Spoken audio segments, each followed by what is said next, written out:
ಅವರಿಗೆ ತೀರ್ಮಾನವನ್ನು ನೀಡಿತು.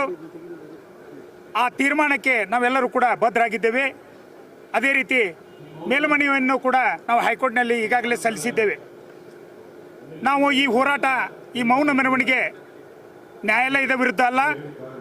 ಈ ನ್ಯಾಯಾಲಯದಲ್ಲಿರುವಂಥ ಕೇಸನ್ನು ಕುತಂತ್ರಿಗಳು ಯಾವ ರೀತಿ ಉಪಯೋಗ ಮಾಡಿಕೊಂಡ್ರು, 2016ರಿಂದ ಅವರ ಮೇಲೆ ಏನು ಷಡ್ಯಂತ್ರಗಳನ್ನು ಮಾಡಿದ್ರು, ಅವರ ವಿರುದ್ಧ ಈ ಕಪ್ಪು ಬಟ್ಟೆ ಪ್ರದರ್ಶನವನ್ನು ಮಾಡಿ ಮುಂದಿನ ದಿನಮಾನಗಳಲ್ಲಿ ನಿಮಗೆ ಧಾರವಾಡ ಜಿಲ್ಲೆಯ ಜನತೆ, ವಿಶೇಷವಾಗಿ ಧಾರವಾಡ ಕ್ಷೇತ್ರ ನಿಮಗೆ ಎಚ್ಚರಿಕೆಯನ್ನು ನೀಡ್ತಾ ಇದೆ. ಮುಂದಿನ ದಿನಮಾನಗಳಲ್ಲಿ ನಾವು ಏನನ್ನುವಂಥದ್ದನ್ನು ತೋರಿಸ್ತೇವೆ ಅನ್ನುವಂಥ ವಿಚಾರವನ್ನು ಇಟ್ಟುಕೊಂಡು ಇವತ್ತು ಕಪ್ಪು ಬಟ್ಟೆ ಪ್ರದರ್ಶನವನ್ನು ನಾವು ಮಾಡಿದ್ದೇವೆ.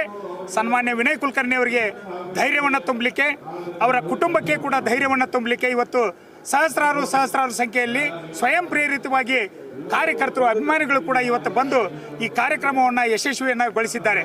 ಯಾಕಂದರೆ ಇಲ್ಲಿವರೆಗೆ ಒಬ್ಬ ಶಾಸಕ ಕ್ಷೇತ್ರಕ್ಕೆ ಬರದಾರದಂತೆ ನೋಡ್ಕೊಂಡ್ರು ಕೂಡ ಸುಮಾರು 20,000ಕ್ಕೂ ಅಧಿಕ ಮತಗಳನ್ನು ನೀಡಿ ಅವ್ರನ್ನ ಗೆಲ್ಲಿಸುವುದನ್ನು ನೋಡಿದರೆ ಆ ವ್ಯಕ್ತಿ ಕೇವಲ ವ್ಯಕ್ತಿ ಅಲ್ಲ, ಅದೊಂದು ಶಕ್ತಿ ಅನ್ನುವಂಥದ್ದನ್ನು ಇಡೀ ಕ್ಷೇತ್ರದ ಜನತೆ ಮನಗಂಡಿದ್ದಾರೆ.